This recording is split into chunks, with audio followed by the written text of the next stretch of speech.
Good morning, this is Dan and Lee in our Sunday class in the Life of Christ in Stereo.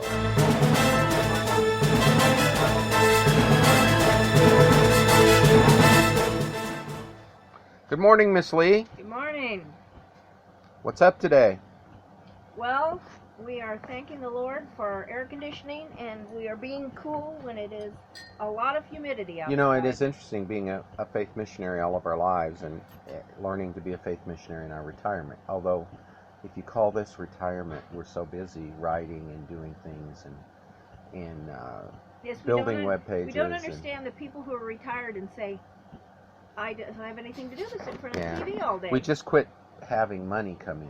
Yeah, we don't have money, but we have a lot of stuff to do. That's what we've done. And for those of you that listen to this show, we're going to have a way, if you want to donate in the future, you could help out with the Life of Christ in Stereo and our Sunday class thing. And we'll be telling you more about that soon. But right now, we're talking about the Life of Christ in Stereo, and what passages are we at? We're continuing with John 7:11 through 36. Okay, John 7:11 through 36. And last week, you want to just recap briefly last week what we talked about? We talked about how do we live. How do we live? What do we do? And they're just accusing him of all kinds of stuff now. He's talking to the people of Jerusalem. He's come up to Jerusalem and he's giving truth, and they hate it. That's pretty much the life of Christ.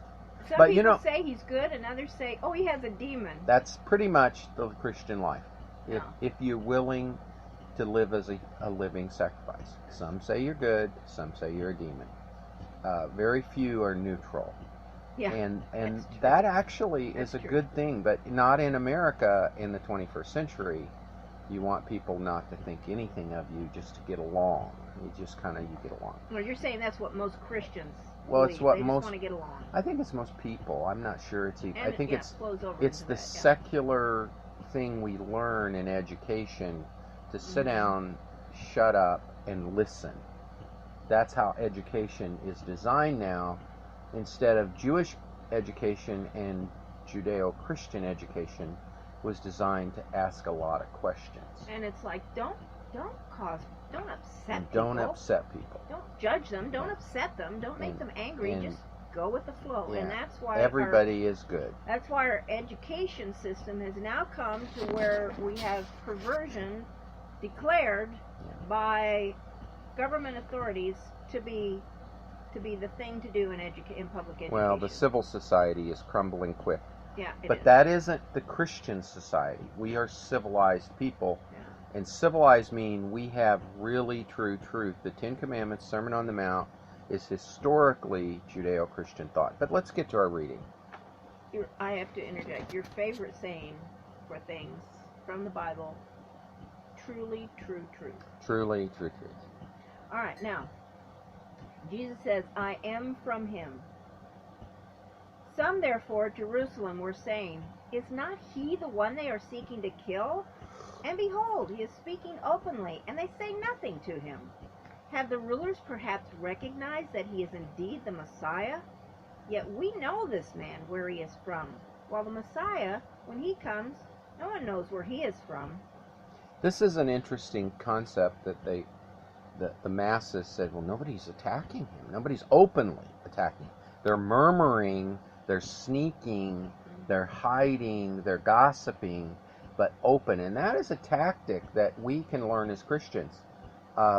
If you have courage and you stand up, people usually won't openly attack you, mostly. And it finally comes to where they get a gang or a mob that they can do it with. And that's basically, if you study the Saul Alinsky tactic, that's how they do it.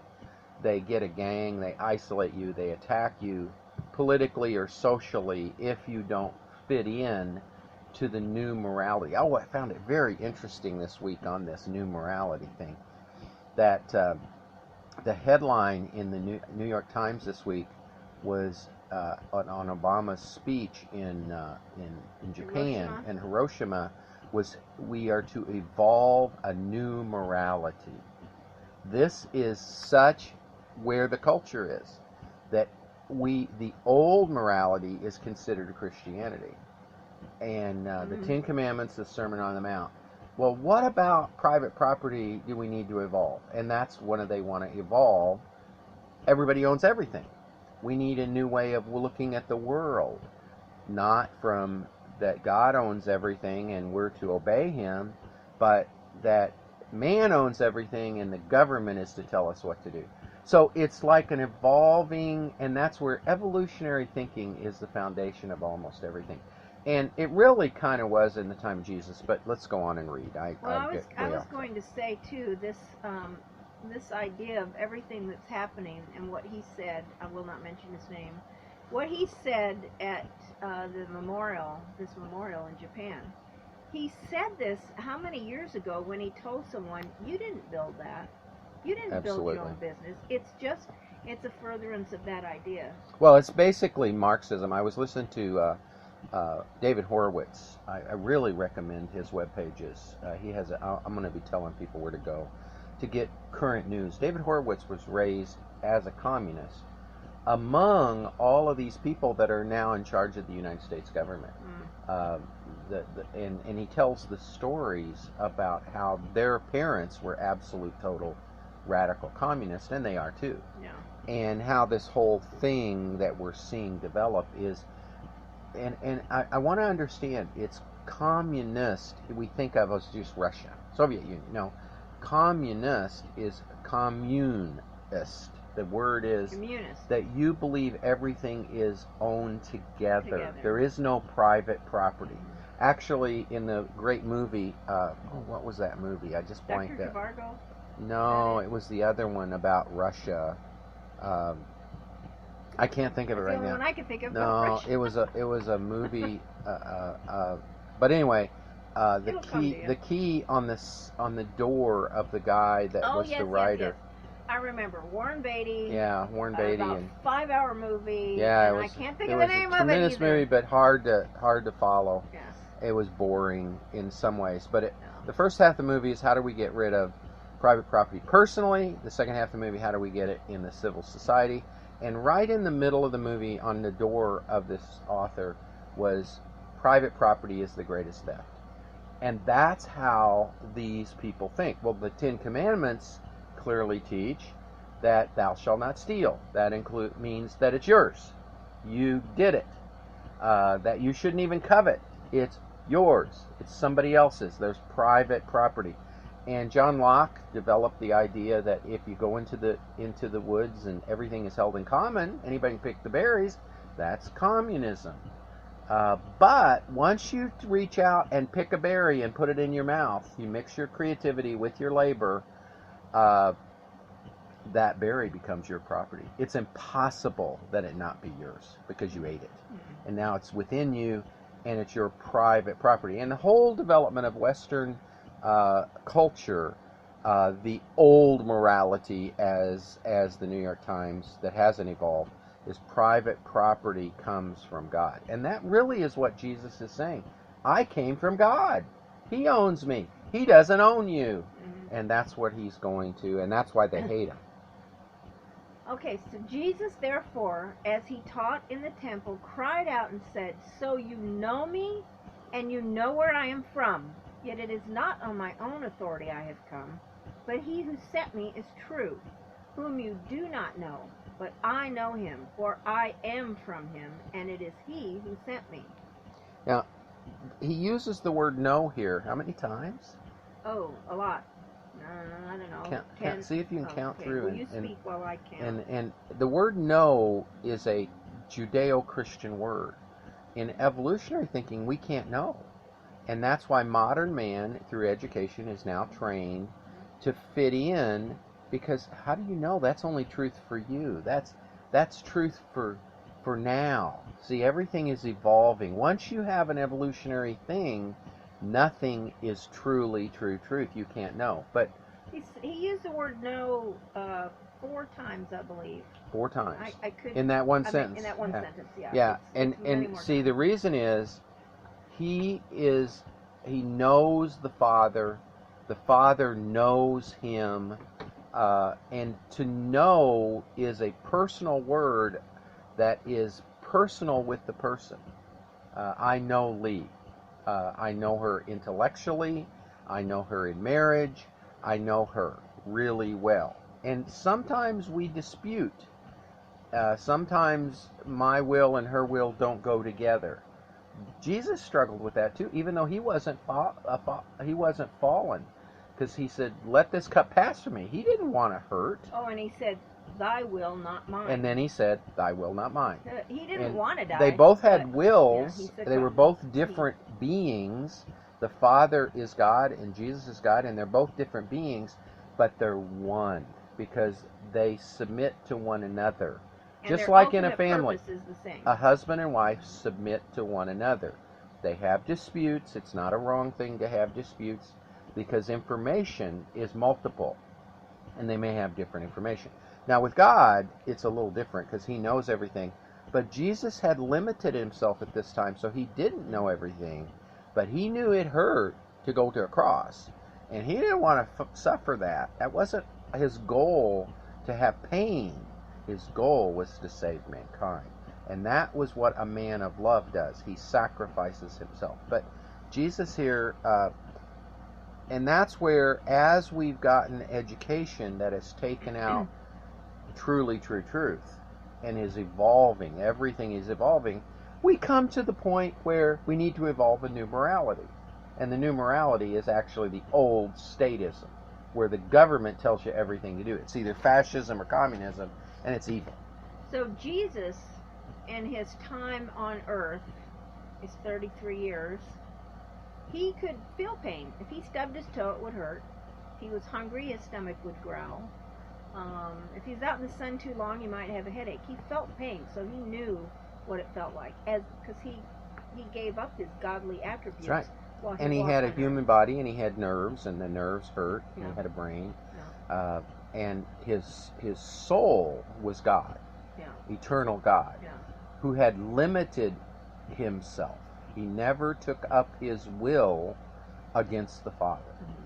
Mm-hmm. And particularly from the moment of his baptism, and before that too, but when the Holy Spirit, it says, when John the Baptist baptized him, the Holy Spirit descended as a dove on Jesus. We know the Holy Spirit's God.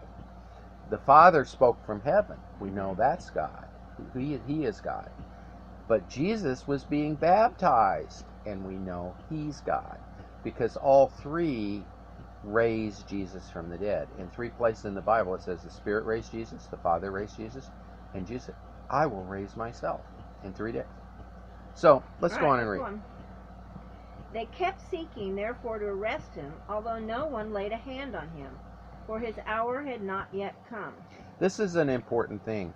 Jesus goes into I thought it was when I read it. Midst of the, goes into the midst.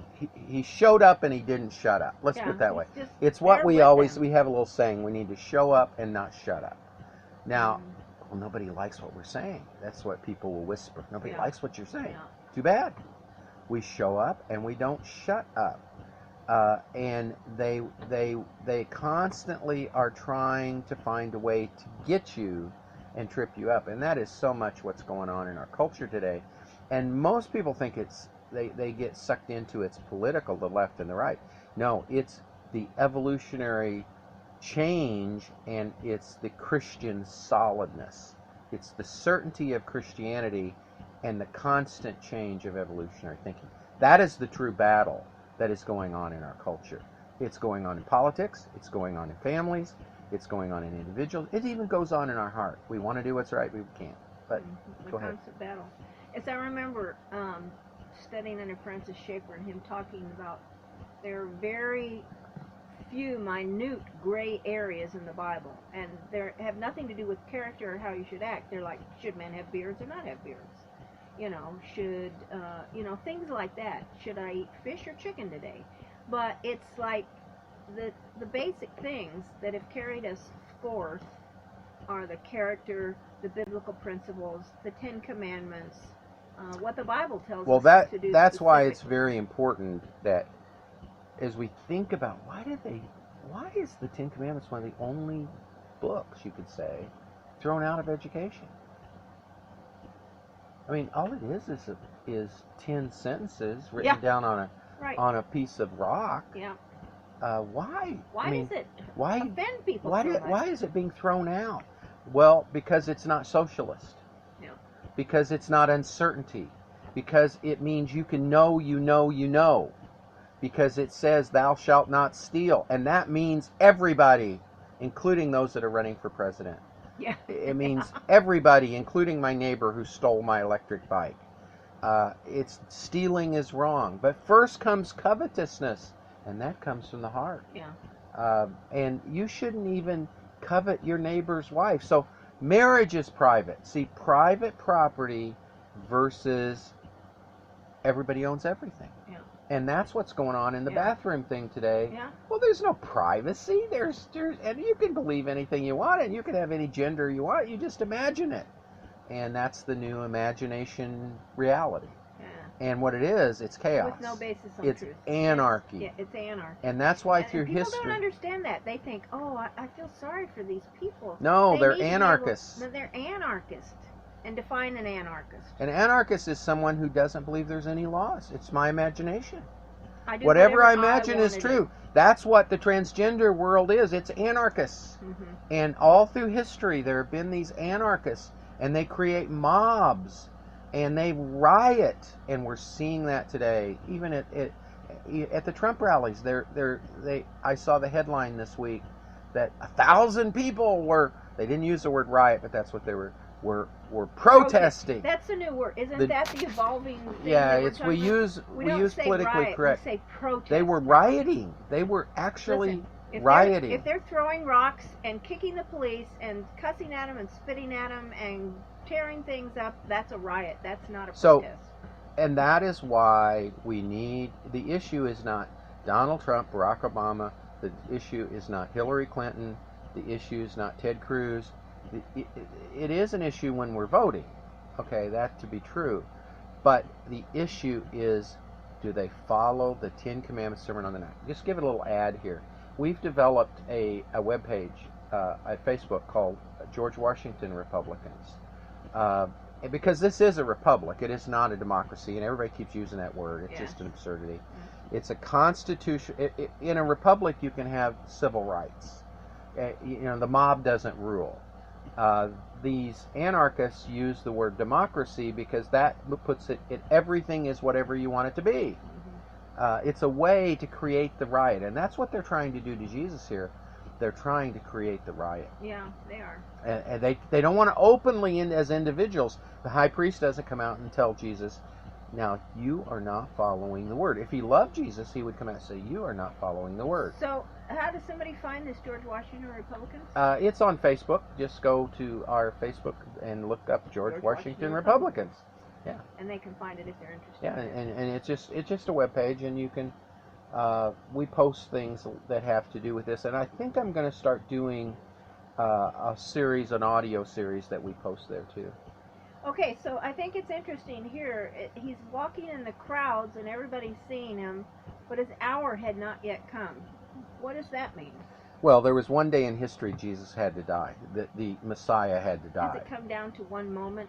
It comes down to one day. Specific, I don't know right? if it's a moment. Yeah. But there's only one day. It had to be so many days and so many years from a certain time, a certain event in history, and that's why Jesus came. He came to die. And that, I think last week or the week before we did, Jesus was born to die. Yeah. We're born to live. Yes. And he was born to die, but he overcame death because he was eternally alive. He's God, and he had that power. We were born to live. We were given life, but because of Adam's sin, we're dying. We're being separated from God from the moment. Actually, from the womb, we're separated from God. The moment of conception, because God says, "I knew." I can't remember where it says that. It's in the Old Testament. I knew you. God knew us when He formed us in the womb. So He's. Okay, that didn't make any sense of what you just said. What did I just say? That we're separated from God and He knew us in the womb. It's kind of. That's a little bit confusing. I guess I wasn't. That is a little bit confusing because yes, we are born and God worked, but that doesn't mean we're born again. No, right. We don't have an eternal spirit.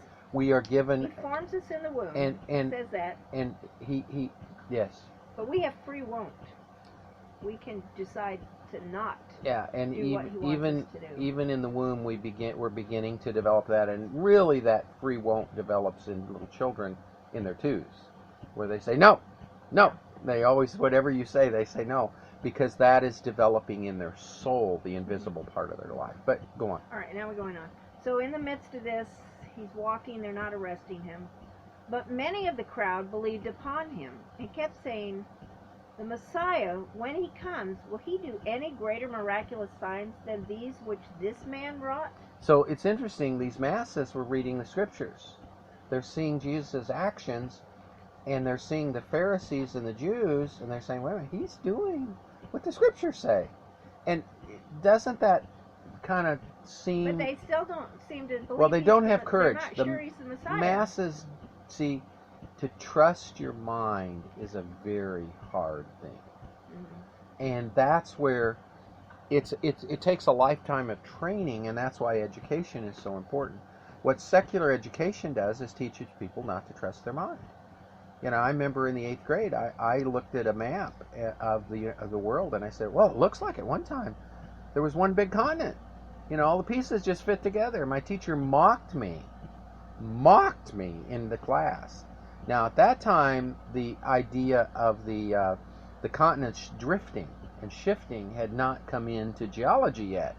That shows how old I am.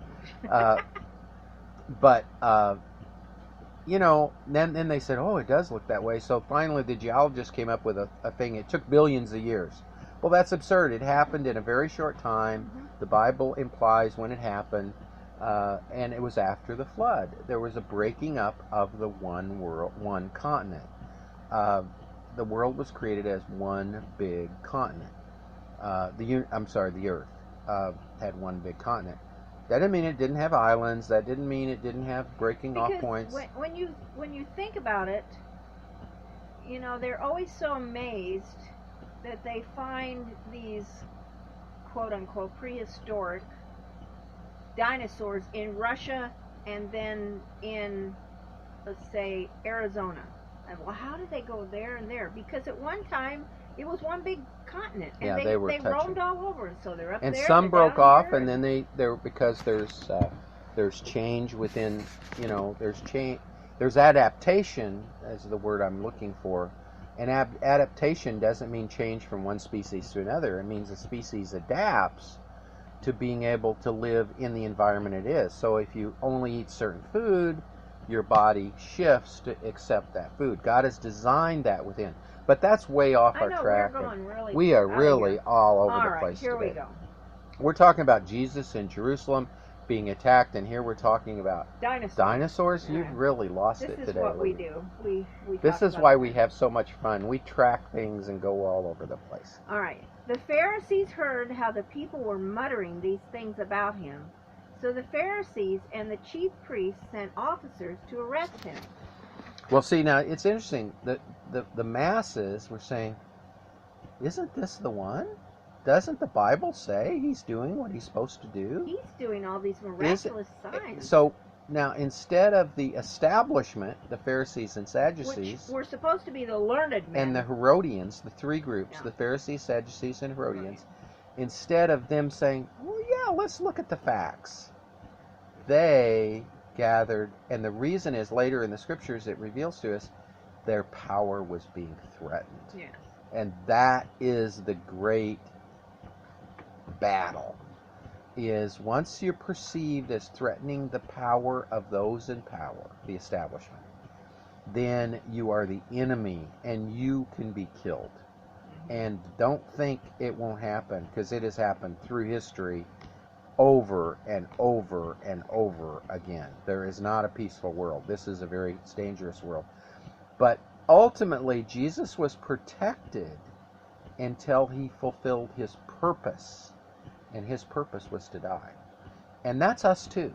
We're protected. We don't have to fear them and fear their power. Lee and I have seen this as we traveled and we did the ghettos. It doesn't mean it wasn't scary sometimes that Lee was standing out on the street helping. You know, she had to be out there bringing the animals in and out to me. and it was among drug dealers, and it was really bad. And she had to keep her eye. Shootings, all kinds of things, abductions, murders. We saw those things right around us as we traveled. I was personally threatened. But what you do is you set your mind on the power of God, and He works you through it, and He also protects you. And hey, it was scary for me sometimes. Doesn't mean it's not scary. I can remember one time I broke down in tears. I was so afraid. Probably a few times, but you just keep going. And my ultimate goal was, we are serving and ministering to these children. We're presenting our bodies living sacrifices to teach character to children. That's what we were doing.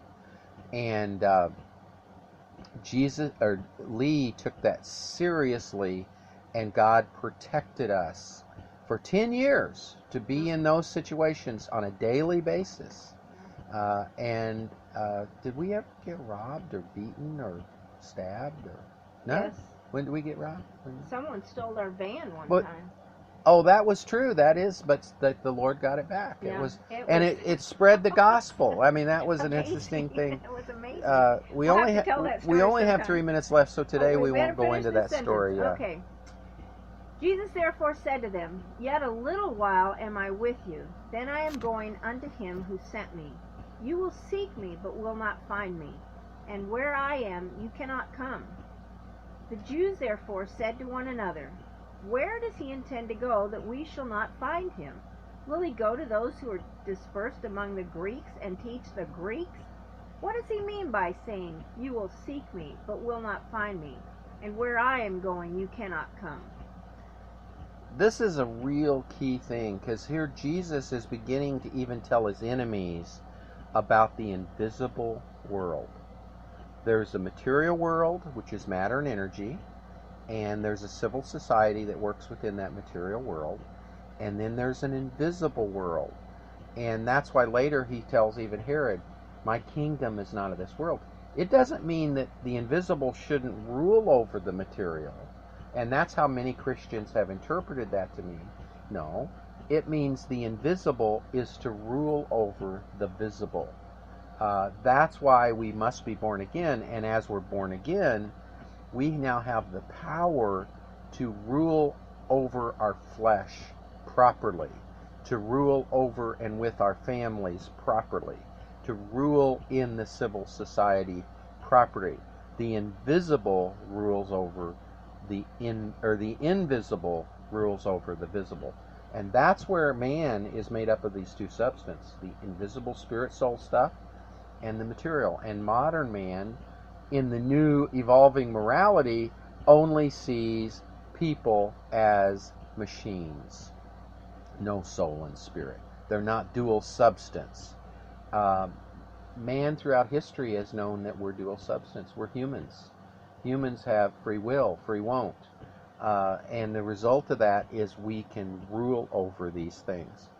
Miss Lee, we got to sum up. We have a minute left. What do we want to say about this?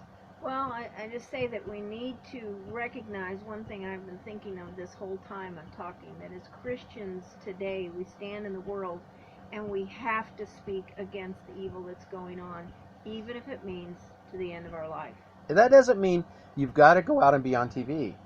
You do it with your neighbor. I have a garden out in my front yard, not in my backyard. I do it on purpose because I'm running out of time. Because that way I sit out in my garden or I work in my garden and I end up talking. I remember this week I ended up talking with a man who's very hostile to my beliefs as Christianity. But we'll learn more about these in future times. It's wonderful to be with you here on our Sunday class. Miss Lee, thank you. See you next week.